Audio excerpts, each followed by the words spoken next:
ठीक है जी। दृश्यते अनेन, जिससे देखा जाता है उसको दर्शन कहते हैं। और दर्शन की जब परिभाषा की बात करते हैं तो जो देखा जाए उसको भी दर्शन बोल दिया गया, क्योंकि चश्मा जो दिखा रहा है ना हमारे को, इसमें से जो दिख रहा है वो दर्शन है। वैसे दर्शन नहीं है, जिसके माध्यम से दिख रहा है वो दर्शन है।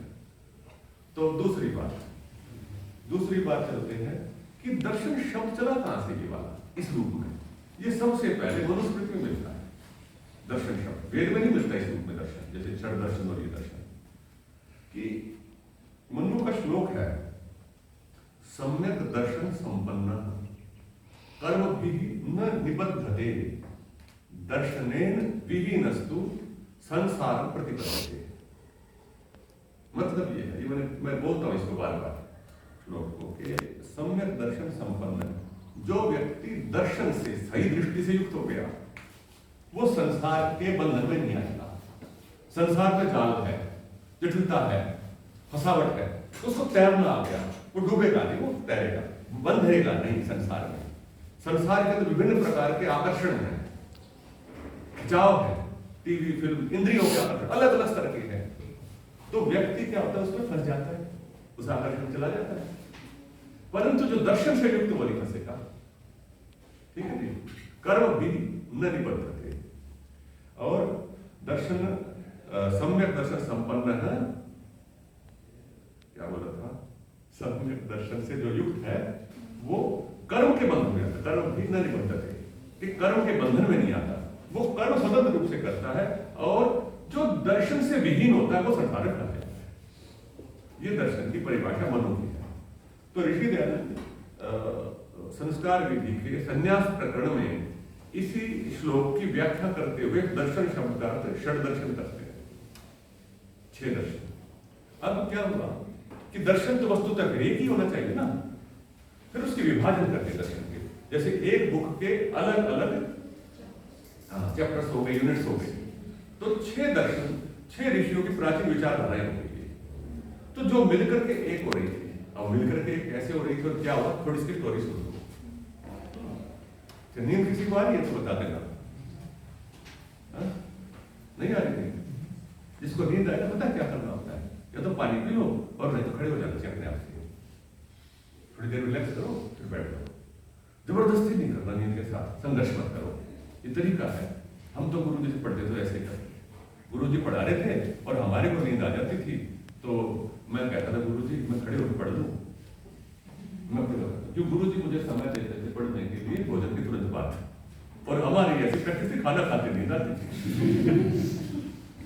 समय नहीं होता था उनके पास में भी, तो नींद आ रही है बहुत, तो वज्रासन लगा ले, सब आसन लगा ले, फिर नींद फिर भी आती है, तो फिर खड़े हो जाते थे। ठीक है, तो यही दर्शन है।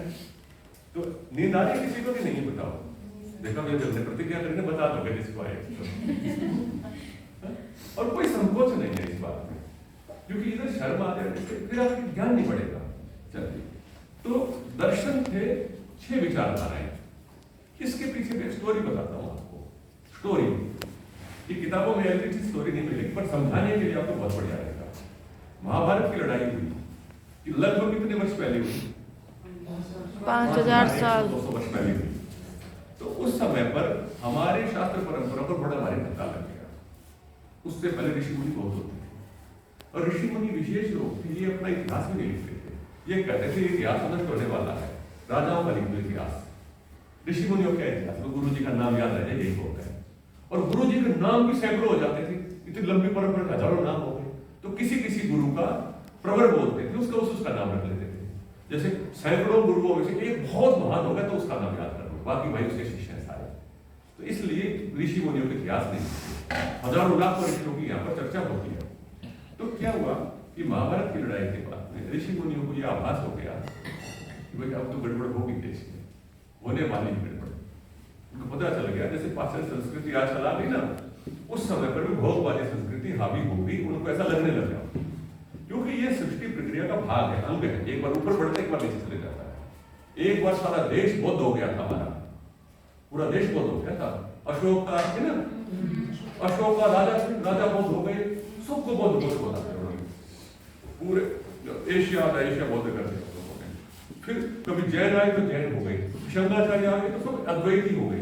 तो ये सब प्रक्रियाएं इतिहास में चलती रहती, कभी कोई ऊपर कोई नीचे। नास्तिक राजा भी हुए हैं, आस्तिक राजा भी हुए हैं, ये सब चलता रहेगा। तो उस काल में भोगवाद आने की संभावना रही। तो ऋषि मुनियों ने क्या किया कि जो ज्ञान की परंपरा है मॉडर्न साइंस में भी और प्राचीन ऋषियों में भी, तो प्राचीन ऋषियों में और आधुनिक विज्ञान में बहुत सारी समानताएं मिलेंगी। तो जो यह ज्ञान परंपरा है तो इसमें कठिन से सरल की तरफ गति होती है। मुझे बात को आप कैसी किताब पढ़ी, आसान वाली पढ़ी ना, ऐसे नोट्स चाहिए आसान, सर और आसान हो जाए, सर भी किताब लिख लेंगे नहीं, बच्चों को और आसान हो जाए, पहले से किताबें थी उसी विषय पर नई किताब लिखी जाए और आसान हो जाए, तो कठिन से सरल की ओर। अब गुरु ने जिस ज्ञान को, जिस विद्या को 10 वर्ष में लिया, बहुत भाग दौड़ कर, और गुरु जी शिष्य को 15 साल में सिखाए तो सही गुरु जी नहीं है। तो गुरु जी सिखा देगा 2 साल में, 10 साल वाले को। अब वो शिष्य के पास ज्यादा टाइम बचेगा, वो 10 साल में और विकसित करेगा अपने आप को। फिर जो उसे 10 साल में प्राप्त किया शिष्य ने, वो सारे को मिलाकर के और सरल कर देगा, जैसे आजकल साइंस में होने लग रहा है।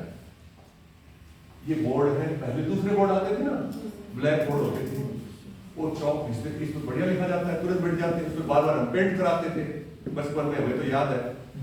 तो तात्पर्य यह है कि सरल की तरफ चलती है चीजें, सरलता पर चलता है, सिंप्लीफिकेशन होती है एक बात चीज की।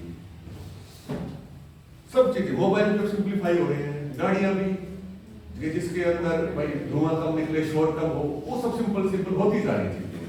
तो ऐसे ही ऋषियों को लगा कि भाई अब लोगों के अंदर रजोगुण बढ़ जाएगा, संसार रजोगुण बढ़ जाएगा, तो इन बालकों को, इन लोगों को प्राचीन ऋषियों के सिद्धांत सरल रूप में देने हैं। इसके लिए ऐसा विचार किया गया, लगभग महाभारत काल के आसपास की बातें हैं, कि इनको दर्शन के जो दर्शन सिद्धांत सूत्र में दे दो, सूत्र रूप में दर्शन सिद्धांत दे दो। कौन से सिद्धांत थे? बोले पूरे वेदों के सिद्धांत। 2 प्रकार के सिद्धांत होते हैं, एक तो वह सिद्धांत कि जो हमें जीवन यापन के लिए आवश्यक है, और इसके साथ में आध्यात्मिक विकास के लिए जो सिद्धांत आवश्यक है वो, ठीक है जी। इसको हम यूं बोलेंगे कि मिनिमम क्वालिफिकेशन ऑफ मोक्ष। भाई पूरा तो वेद है, वेद में ज्ञान था, तो वेदों की परंपरा थी, ये हमारी इस परंपरा की मैं बात कर रहा हूं। यहां पर सर आप लोगों को बताते होंगे कि 2 स्कूल है, आस्तिक और नास्तिक। पहला विभाजन आस्तिक नास्तिक का है। आस्तिक कौन है और नास्तिक कौन है, उनका जो परिभाषा है ना, पुरानी परिभाषा। अब तो नास्तिक कौन होता है बताओ? भगवान विश्वास नहीं होना, परंतु डेफिनेशन ये जो वेद को ना मानता हूं वो नास्तिक है। ये पुरानी परिभाषा, उस टाइम की परिभाषा ये थी नास्तिक की। नास्तिक है वेद निंदक है, कि वेद की निंदा करने वाला नास्तिक है। भाई कुछ नहीं होती परंपरा, पुराने कुछ नहीं होते, ये सब पुरानी बातों को स्वीकार नहीं करता, उसको नास्तिक मान दिया। तो नास्तिक आस्तिक विभाजन एक चल रहा था। उस विभाजन के बाद में ये जो दर्शन आए, उन्होंने क्या किया, सिंप्लीफाई करना शुरू करा वेदों को। तो वेदों के बाद ब्राह्मण ग्रंथ आए, वेदों की व्याख्याएं आई, फिर और व्याख्याएं आई, फिर वेदों के अंग आए। वेदों के 6 अंग है ना, याद होंगे शायद किसी को, शिक्षा, कल्प, व्याकरण, ज्योतिष और छंद। तो ये 6 अंग है वेदों के। तो ये जो वेदों के 6 अंग थे, ये भी बड़ी मुश्किल हो गई। वेद पढ़ने में जरूरी थी ये तो। अब आपको कहो कि व्याकरण शास्त्र पढ़ो, अष्टाध्यायी के सूत्र याद करो, 4000 सूत्र कंठस्थ करो, बहुत टाइम लगेगा, एक जिंदगी तो इसी में लग जाएगी। भाई मेरे 10 साल लग गए, मैं लग गया चक्कर में, 10 साल लग गए। अब वो पढ़ने वाले बच्चे नहीं, अब क्या करें, जिंदगी लगेगी भाई। और जिंदगी तो बोले जी एक ही जिंदगी, अब कैसे लगेगी? फिर हम तो ये मानते हैं कि जन्म जन्म होता रहेगा हमारा, तो है अगले जन्म में कर लेंगे, पर लगे रहेंगे विद्या के अंदर। खैर, ये मैं बीच बीच में ना थोड़ा जगाने के लिए वाक्य बोल देता हूँ, नींद ना आ जाए। तो क्या होगा, और सिंपल कर दो कि इस व्याकरण की भी आवश्यकता न्यूनतम पड़े, तो ऐसे सूत्र बना दिए और पूरे के पूरे वैदिक सिद्धांत में विभाजन कर दिया, उसमें से समाज को अलग कर दिया। ठीक है जी। अगर आप यूं देखेंगे तो वेद माने ज्ञान, इस ज्ञान के 2 विभाजन, सोशल साइंस और एक मटेरियल साइंस। सोशल साइंस मतलब मनुष्यों के संबंधों की साइंस। राजा प्रजा संबंध है ना, मनुष्य गुरु शिष्य ये सब उसे संबंधों की साइंस, सोशल साइंस, को सारे सब्जेक्ट सोशल साइंस के आ जाएंगे। और दूसरे मटेरियल साइंस, फिजिक्स केमिस्ट्री, ये सब ये मटेरियल साइंस, प्रकृति को जानने की विद्या। तो इनके थोड़े थोड़े अंश लेकर के और अध्यात्म विद्या बीच में इन्होंने ले ली, जिसका नाम पराविद्या। नाम सुना आपने पराविद्या का? हाँ, तो जो ये पराविद्या को, ये अपरा थी, ये सारी अपरा को छोड़ के पराविद्या को कॉइन कर लिया, इकट्ठा करके थोड़े थोड़े अंश दूसरे भी आते उसके अंदर जुड़े हुए थे। कैसे जुड़ा हुआ ये? तो इसमें उपनिषद है और ये 6 दर्शन आ गए कि इतना तो न्यूनतम होना चाहिए। तो ऋषियों ने क्या किया कि ये 6 दर्शनों के लिए 6 ऋषियों को चुन लिया, जो उस विषय के सर्वोत्तम ऋषि थे, उस काल के अधिकारी ऋषि थे। तो उन ऋषियों को चुन करके और उनको ड्यूटी लगा दी, तुम भाई ये पूरी विद्या अपने सूत्र में डाल दो, तुम ये डालो, तुम ये डालो। तो 6 यूनिट्स बना दी पूरे वांग में। एक बुक लिखी वैदिक दर्शन, उसके अंदर 6 होगी यूनिट्स, सारे आस्तिक दर्शन के। नास्तिक छुट गए, नास्तिक की बात नहीं, नास्तिक की पूरा व्याम है। ये आपको क्रोनोलॉजी बता रहा, क्रोनोलॉजी मतलब पता है ना, कालक्रम से बता रहे हैं कि महाभारत काल में क्या हुआ होगा। किताबें नहीं मिलेगी जो बता दूंगा, किताब भविष्य में आप लोग लिखोगे तो ये किताबें भी आ जाएंगी पढ़ते, है ना। तो क्या हुआ कि सबसे पहले था एक विषय मीमांसा था, नंबर 1 मीमांसा है, प्राचीन काल की परंपरा में फर्स्ट नंबर मीमांसा। अभी मीमांसा का नाम नहीं सुनोगे आप, मीमांसा किसी को पता ही नहीं होता क्या है। मीमांसा यह बताता है कि वेद क्या है, वेद अपौरुषीय कैसे है, वेद का ज्ञान कैसे आया, ये जो शब्द है ये नित्य कैसे है। ये बात समझ रहे हो मेरी बात? ये शब्द नित्य नहीं समझ में आएगा। शब्द नित्य है क्या नित्य है? मैं मीमांसा दर्शन समझा रहा हूँ आपको। मीमांसा दर्शन किसने लिखा? जैमिनी ऋषि ने मीमांसा के सूत्रों में लिखा। यद्यपि और भी इसकी परंपरा बाद में, उस परंपरा की चर्चा मैं थोड़ी देर बाद करूंगा, पहले ये बताऊंगा आपको मूल सूत्रों के विषय, फिर आगे आएंगे। तो क्या हुआ इसमें, उसने इस प्रकार की बातें करी, शब्द क्या है, शब्द के क्या रहस्य है, थोड़ा सा व्याकरण का विषय भी वहां पर आ जाता है। और वहां पर धर्म क्या है, बच्चे ने आंखें खोली, छोटा बच्चा होता है ना, वो सबसे पहले डाउट करता है या क्यूरियोसिटी करता, जिज्ञासा करता है। बताओ मेरा क्वेश्चन समझ में आया? बताना भाई, क्या क्या पूछा? छोटा बच्चा डाउट करता है या जिज्ञासा करता है? जिज्ञासा करता है या ये क्यों है? जिज्ञासा। ये साइंस वाले लोग ये क्यों करते हैं, पहले जिज्ञासा नहीं करते, ठीक है। तो हमारा दर्शन जिज्ञासा से प्रारंभ होता है। तो उसके अंदर पहली जिज्ञासा क्या होती है बच्चे के अंदर? आप सोच के देखो, विचार करो। सबसे पहले क्या है, क्या है, क्या करना है, क्या करूं नहीं करूं, ये जिज्ञासा होती है ना बच्चे में। आप भी तो बच्चे हो, अभी अपने को बड़ा क्यों समझे? बच्चे रहने में आनंद है। और जो भवती वही बालक, पिता भवती मंत्र दाता। जो अज्ञानी है ना वो बालक है, बालक की डेफिनेशन यही है। और जो ज्ञानी उसका नाम पिता है, पिता भवती मंत्र दाता। वो जो कहता है ना, अब माता पिता हमेशा हमारे सामने में ज्ञानी रहते हैं, बताते रहेंगे ऐसा है, ऐसा है। और हम जो बालक है, तो बालक बनने में बड़ा आनंद है ना बेटा। तो जिज्ञासा, अभी भी आपकी जिज्ञासा, मुझे जीवन में क्या करना है, क्या होगा मेरा, ऐसे वैसे पूछने की कोशिश रहती है ना सबकी। तो ये है धर्म जिज्ञासा। ये मीमांसा का क्वेश्चन यही है। मीमांसा दर्शन इसी क्वेश्चन का आंसर कर रहा है पूरे दर्शन में। अथा तो धर्म जिज्ञासा, ये पहला सूत्र सिखा दिया तुमने मीमांसा दर्शन का। अथा तो धर्म जिज्ञासा, धर्म को जानने की इच्छा। धर्म माने कर्तव्य अकर्तव्य, क्या करूं क्या ना करूं जीवन में, मुझे क्या करना है, इसका स्पष्टीकरण सबसे पहले होना जरूरी, फिर अगला कार्यक्रम होगा। वो ये भी बताएगा कि वेद ही धर्म है, वेद धर्म क्यों, वो ही समझाएगा, प्रूव करेगा। ये स्मृतियां धर्म क्यों हैं, ये गुरुजनों की बातें धर्म क्यों है, ये आप्त प्रमाण क्यों होता है, आगम प्रमाण क्यों होता है, शब्द प्रमाण क्यों होता है, ये सारा मीमांसा का विषय ये है। अब यहां पर प्रमाण विषय की बात थोड़ी सी और बता कर अगले चलेंगे। ये बताओ प्रमाण कितने होते हैं? सुने कौन कौन से होते हैं? प्रत्यक्ष, बहुत बढ़िया, सुंदर बात है भाई। किसने पढ़ाए ये प्रमाण? अपने आप याद करें, गुरु जी ने पढ़ाए, बड़े बड़े पढ़ाए।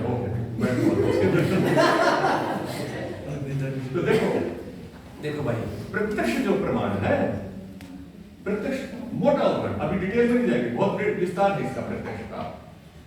तो जो प्रत्यक्ष प्रमाण है, यह प्रत्यक्ष प्रमाण आंखों से, सेंसेस से जो हम देखते जानते हैं, वो प्रत्यक्ष हो गया।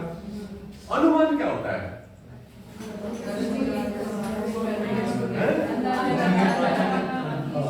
सुनी हुई बातों को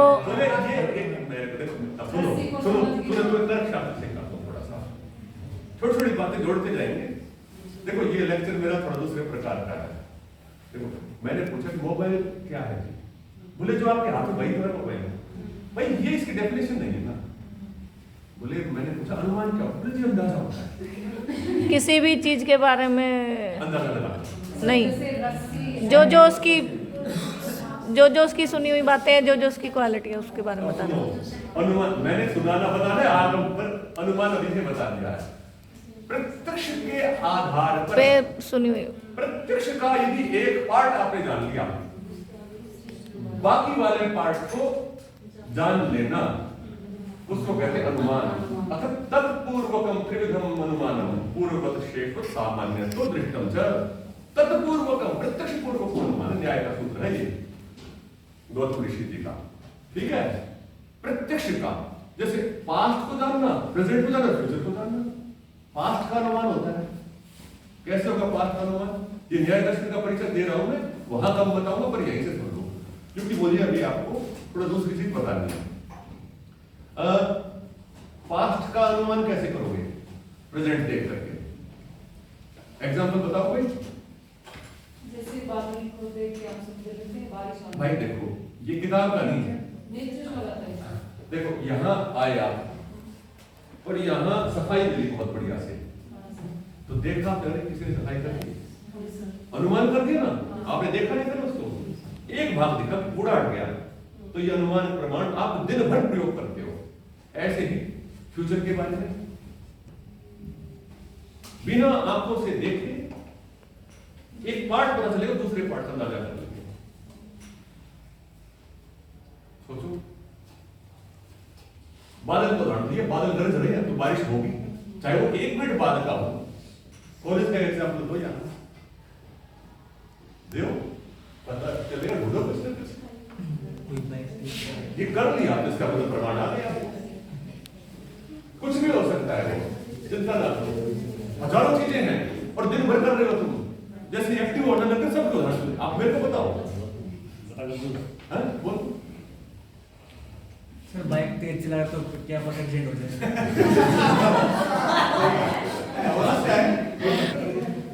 क्यों? क्योंकि आपने ना पहले एक बार बाइक चलाते व्यक्ति को देखा, बहुत तेज चलाया और वो गिर गया था, और ये चला रहा है तेज वैसे ही, तो उससे जोड़ दिया ना। तो शाबाश लड़के। इधर बोर्ड के ऊपर आपने एक एडवर्टाइजमेंट लिखी, देखी, एक सर ने मैसेज भेज दिया आपको कि दूसरे एक सर आएंगे लेक्चर देंगे। फ्यूचर का पता है ना, एक चीज पर लेक्चर थोड़ा देखा था आपने, तो ये अनुमान किया ना, मैं टाइम पे पहुंचू वो होने वाला है। ये सब अनुमान है। आपके जीवन में प्रत्यक्ष का अनुमान ज्यादा है, ये बात बोल रही है मैंने। प्रत्यक्ष थोड़ा सा देख रहे हो, अनुमान बहुत ज्यादा कर रहे हो। या बैठ थोड़ी जो सोच लो, सारा अनुमान कर रहे हो दिन भर। देखिए इतनी चीजें, कहानियां, दुनिया भर, सारा अनुमान तो ये। तो अनुमान का क्षेत्र बड़ा है, पर प्रामाणिक प्रत्यक्ष अधिक है। अब तीसरा प्रमाण होता है, उस प्रमाण को कहते हैं शब्द प्रमाण। शब्द प्रमाण कौन होता है? आप वचन का प्रमाण या शब्द प्रमाण अलग होने की बात है। क्या मतलब है इसका?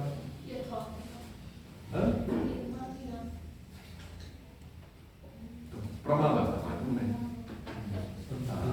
चलो जी, शब्द प्रमाण बोलो।